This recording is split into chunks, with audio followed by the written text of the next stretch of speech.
Aïe. Alors que je me dirigeais vers l'escalier après être descendu du train, un cri m'a fait sursauter. Je me suis retourné vers le bruit. J'ai vu une fille avec une canne blanche qui était tombée. Un homme d'âge moyen, qui semblait l'avoir heurtée, se tenait là à la regarder sans l'aider. L'homme a cliqué de la langue et a marmonné un juron, puis a marché négligemment sur le revêtement tactile et a continué son chemin.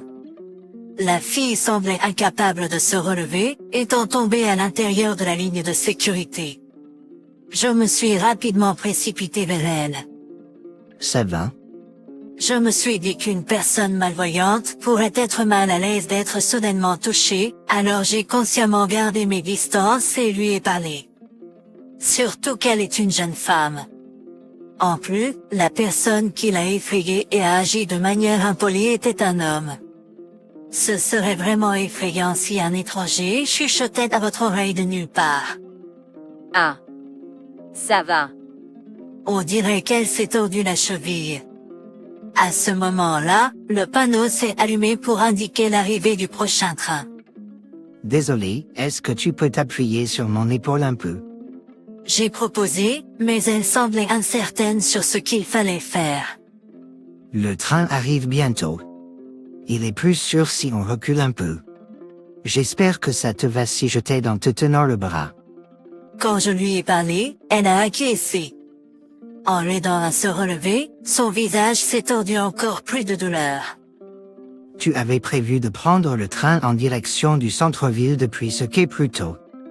Quand je lui ai demandé, elle a expliqué qu'elle rentrait chez elle. J'ai quelques courses à faire près de cette station, mais je ne peux pas la laisser comme ça. Le train était sur le point d'arriver. Sur un coup de tête, j'ai décidé de l'accompagner chez elle. Elle a hésité au début, mais en réalisant qu'elle ne pouvait pas gérer seule, elle a accepté. Bientôt, nous avons embarqué dans le train arrivant. Je me suis dit qu'elle serait méfiante envers un étranger l'accompagnant soudainement chez elle, alors je me suis présenté, je lui ai dit que je m'appelle Ryan Miller, un homme de 30 ans travaillant dans une entreprise de négoce spécialisée. Parlons rapidement.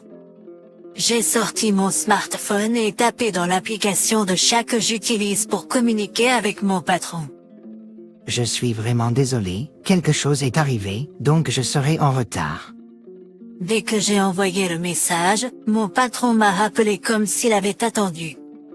Je ne peux pas répondre au téléphone. Je suis dans un train. J'ai mis fin à l'appel unilatéralement et envoyé un autre message, auquel mon patron a immédiatement répondu. Je vais m'occuper des choses ici, viens ici dès que possible. Je pouvais presque sentir la colère émanant du message. J'avais peur parce que mon patron est une personne digne, mais j'espérais qu'il comprendrait une fois que j'aurais expliqué la situation. C'était tout ce que je pouvais espérer. Peut-être avais-je été trop concentré sur la saisie. Il semblait que j'avais répondu à la question silencieuse de la fille par une réponse incohérente. Quoi? La fille a levé la voix avec surprise. Oh, désolé. De quoi parlions-nous? J'ai levé les yeux de mon smartphone et fait face à la fille. Aviez-vous quelque chose à faire? Elle a probablement senti la présence des gens de manière plus précise parce qu'elle ne pouvait pas voir. Peut-être avait-elle remarqué que j'étais un peu troublé et que quelque chose n'allait pas. La fille avait l'air inquiète. J'avais été tellement préoccupé sur le quai. Je pensais qu'elle était une jeune fille, mais à y regarder de plus près, elle pourrait être une lycéenne. Cela aurait du sens.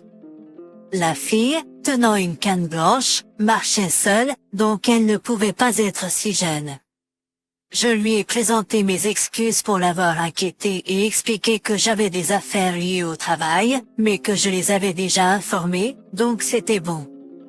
Elle s'est présentée comme Mia Thompson et a partagé qu'elle est une étudiante de première année fréquentant une école pour les malvoyants. Je ne savais pas parce que j'utilise rarement la station, mais il semble être le plus proche de son école. Aujourd'hui, elle avait des activités de comité et est sortie plus tard que l'heure habituelle de sortie, et elle n'est pas complètement aveugle. Elle est ce qu'on appelle généralement malvoyante. Puisque j'étais pour ma part préoccupée par mes problèmes, inquiet d'être en retard pour une affaire importante. Je n'ai pas remarqué, mais Luc assis à côté de moi est un peu tremblant. Ça a dû être un problème important pour Luc qui a commencé à faire le trajet en train seul depuis le lycée. Une personne si irresponsable. C'est gênant en tant qu'adulte, plus âgé qu'eux, et en tant qu'homme.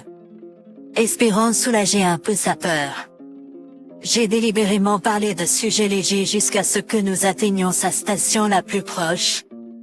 Je suis maladroit, donc j'ai plein de petites erreurs dont parler. Parfois je me sens pathétique, mais c'est bien d'être utile dans cette situation. Son visage tendu s'est progressivement détendu. Quand nous sommes descendus du train ensemble, elle a appelé chez elle depuis le quai après m'avoir demandé. Elle allait demander à être récupérée, mais malheureusement, elle n'a pas pu joindre.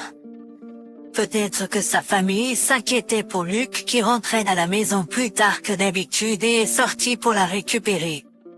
Ma mère est assez étourdie. Elle a peut-être laissé son portable à la maison et est partie à la station. Voyant Luc gigoter timidement. J'ai ressenti l'adolescence en elle pour la première fois depuis notre rencontre. Voilà. Je t'ai dit que je suis maladroit. Je fais le même genre de choses. Essayant de la consoler, elle a montré un sourire timide. J'ai décidé de faire porter Luc sur mon dos puisqu'elle a dit que sa maison n'est pas à plus de 15 minutes à pied. Nous ne devrions pas passer si nous prenons un taxi. Je sais que je suis juste un vieil homme, mais je ne devrais pas payer. Je suis lourde. Elle semblait réticente alors que je la portais sur mon dos, mais en réalité, elle était très légère. Cependant, un accident s'est produit dès que je l'ai portée sur mon dos. Mes pantalons se sont déchirés au niveau du siège quand je me suis retenue. Un bruit de déchirure retentit, et elle l'a remarqué aussi, et nous avons ri toutes les deux. Nous avons croisé sa maman quand nous étions à environ mi-chemin de la maison. C'était une route droite, donc c'était bien que nous ne nous soyons pas croisés. J'ai expliqué à sa maman, qui avait l'air surprise et déconcertée, tout en la portant toujours sur le dos. Sa maman m'a remercié et a essayé de prendre le relais pour la porter sur le dos, mais ce serait trop lourd pour une femme, peu importe à quel point Mia est légère. J'ai déclaré que je la ramènerais à la maison, et nous nous sommes dirigés là-bas en discutant. C'était la deuxième fois que je me présentais. Quand nous sommes arrivés, j'ai lentement posé Mia devant la porte d'entrée, et toutes les deux ont essayé de m'empêcher de partir. Je vais recoudre vos pantalons tout de suite. J'ai apprécié leur gentillesse, mais j'avais des choses à faire, alors je me suis excusée et je suis partie. J'ai appelé Marie en me dirigeant vers la gare, pensant qu'elle ne m'attendrait sûrement plus. Arrivé ici maintenant. Oui, aujourd'hui était le jour de mon rendez-vous arrangé, organisé par Marie. Je suis arrivé à la gare, où j'ai retrouvé Luc, et quand je suis arrivé au restaurant désigné, il était déjà plus d'une heure après notre heure initialement convenue. En arrangeant rapidement mes cheveux ébouriffés à force de courir, j'ai remarqué mon patron et une femme assis à la table. Je suis tellement désolé d'être extrêmement en retard. Je me suis excusé dès que je les ai vus. Juste au moment où la femme que je devais rencontrer a commencé à parler, une voix forte est venue de derrière. Françoise, le père du partenaire de rencontre d'aujourd'hui. Luc, il semblait qu'il était sorti et venait de rentrer pour voir la déchirure de mon pantalon. Est-ce le code vestimentaire approprié pour une réunion de rencontre? Nous sommes pris pour acquis. Françoise était furieux. Avant que je puisse faire des excuses, il est passé devant moi, a pris la main de Luc et l'a fait se lever. Cette réunion est annulée avec quelqu'un qui ne sait même pas respecter l'heure. Il a tiré de force Luc qui résistait et a quitté le restaurant. Qu'est-ce que tu vas faire? Vous essayez de ruiner ma réputation. Antoine? Mon patron me regarda avec colère et suivit précipitamment les deux. La société de Françoise est un client important pour nous. Jean, qui est la seule fille du président, est considérée comme la future présidente de l'entreprise. La rumeur disait qu'en plus des compétences académiques de base, elle avait été enseignée en gestion d'entreprise et en sagesse impériale par son père depuis son plus jeune âge. Et j'ai réussi à mettre en colère une telle personne. J'ai mal à la tête. Par la suite, peu importe combien j'ai essayé de contacter mon patron, il n'a ni répondu au téléphone ni répondu à mes messages sur l'outil de chat. Le lendemain, je suis allé au bureau avec beaucoup d'appréhension, c'était comme marcher sur des œufs. Il semble que mon patron ait tout révélé à tout le monde au bureau à propos de la rupture de fiançailles. Tout le monde au travail me blâmait. D'abord, avoir un rendez-vous arrangé avec l'héritière de Françoise Trading était hors de ma portée. Mais je n'y suis allé que parce qu'on me l'a demandé de manière incessante.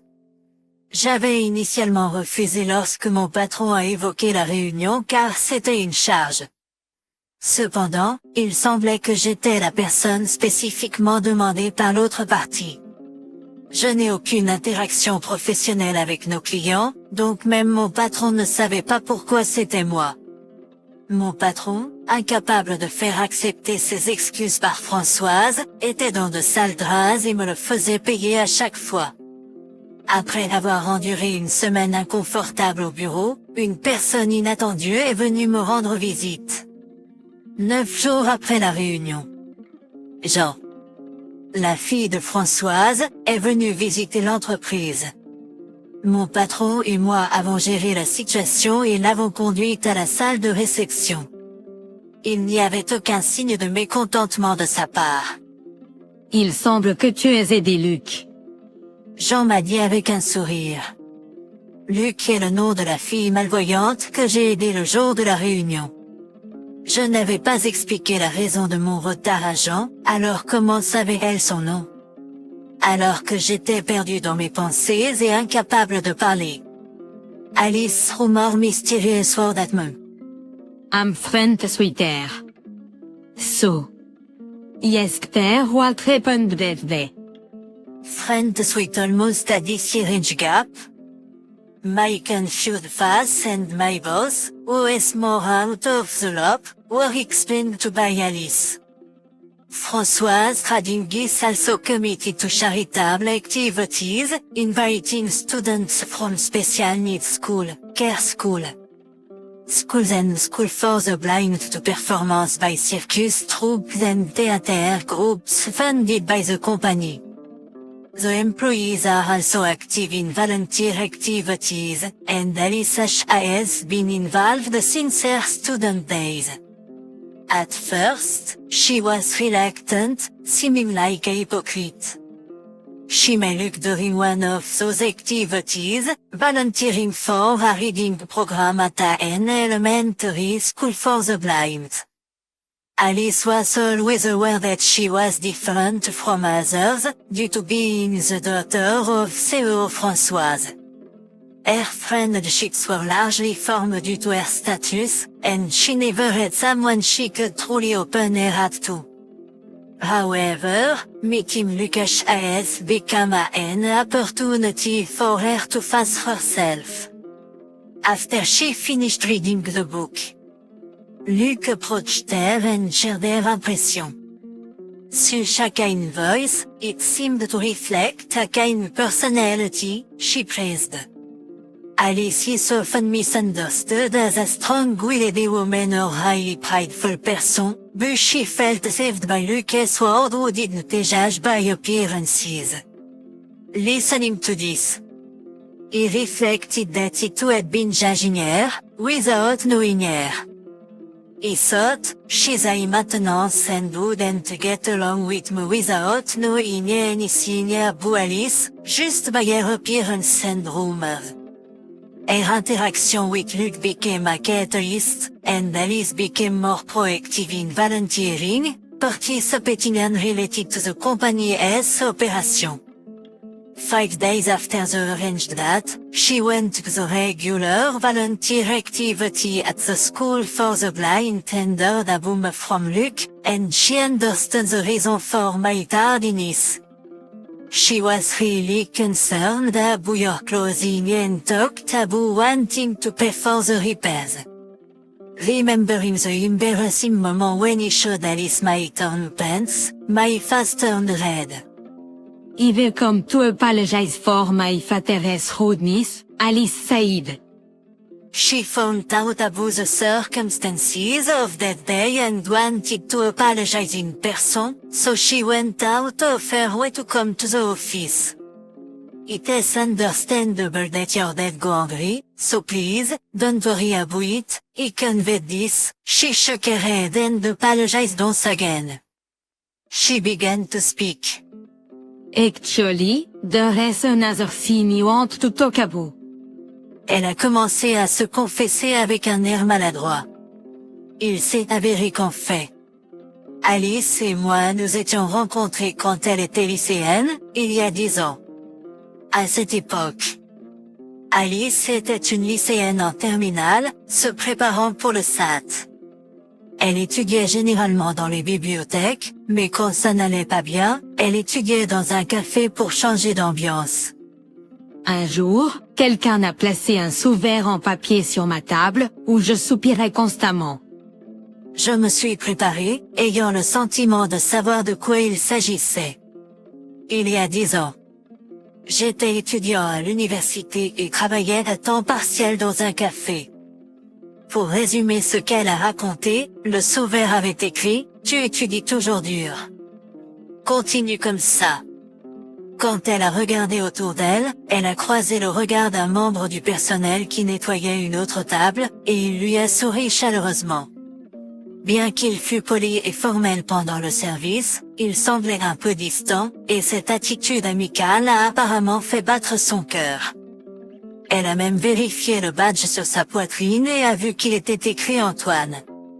À partir de ce moment, l'amour unilatéral d'Alice a commencé. Cependant, le personnel a quitté son emploi 6 mois plus tard, et elle ne pouvait plus le voir. C'est devenu un souvenir romantique éphémère. Quand nos regards se sont croisés après qu'elle ait fini de parler autant, mon cœur n'arrêtait pas de battre. Je devrais me souvenir d'avoir rencontré une beauté comme Alice fréquemment pendant 6 mois, mais je ne m'en souviens pas du tout. Comme si elle voyait à travers mon cœur, elle a ajouté, je ne me suis intéressée à mon apparence qu'après d'avoir commencé à travailler. Je n'étais pas intéressée par la mode avant d'avoir obtenu mon diplôme. J'étais simple. Elle, qui se tient toujours droite et digne, se recroqueville timidement et marmonne en se courbant. En la voyant comme ça, je me suis soudainement souvenu d'une lycéenne régulière en uniforme.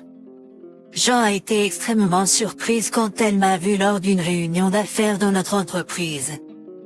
Parce que le serveur de café sur lequel elle avait un coup de cœur est apparu devant elle en costume. Et, quand son père lui a dit, il est temps de te poser et a évoqué un rendez-vous arrangé, elle a mentionné mon nom. Tu as dû être opposé par ton père, suggérant quelqu'un de plus remarquable d'une entreprise beaucoup plus grande, non? Je pensais que ce serait difficile pour Jean de le mentionner, alors j'ai ouvert la bouche en premier. Elle hoche la tête avec réserve. Mais, j'ai été opposée. C'était ma première défiance. Jean sourit faiblement et partage les détails de son combat avec son père. J'ai toujours été une bonne fille en suivant ce que mon père disait. Je voulais au moins choisir mon partenaire de mariage, alors j'ai insisté. Mais alors tout s'est passé comme ça. J'ai réalisé que non seulement j'ai mis Marie dans une mauvaise position en étant en retard, mais j'ai aussi gâché le visage de Jean. Cependant, mon retard a dû être pratique pour Françoise. Il était contre dès le début, donc il a peut-être même senti la chance qu'il pouvait facilement trouver une excuse pour rompre. Après avoir entendu de Luc, je suis convaincu que tu es exactement comme je l'avais imaginé. C'est agréable à entendre, mais elle pourrait être déçue car il y a un aspect qui est trop embelli. Veux-tu être mon ami? Bien sûr, le fait d'être soudainement informé d'une réunion de mariage m'a fait me sentir mal à l'aise. Mais bien sûr, je suis contente d'être amie. Après cela, nous avons commencé à participer à des activités de bénévolat ensemble. Je l'ai rencontré à nouveau et nous nous sommes bien entendus. Après que de tels jours se soient poursuivis pendant plusieurs mois, j'ai eu la chance de rencontrer Madame Françoise en privé. J'ai entendu de ma fille. Je suis désolée pour ce jour-là. Il s'est excusé d'être parti sans entendre les circonstances. Le jour de la réunion de mariage, il était naturel de me gronder pour être en retard, et je n'en ai pas voulu. Mais c'est bien que le malentendu ait été dissipé. Jean, tout en observant les règles de travail, porte du maquillage pendant le travail. Mais elle n'en porte pratiquement pas dans sa vie privée. Voir son visage innocent et sa personnalité, tout comme quand elle était au lycée. Je suis progressivement attiré par elle.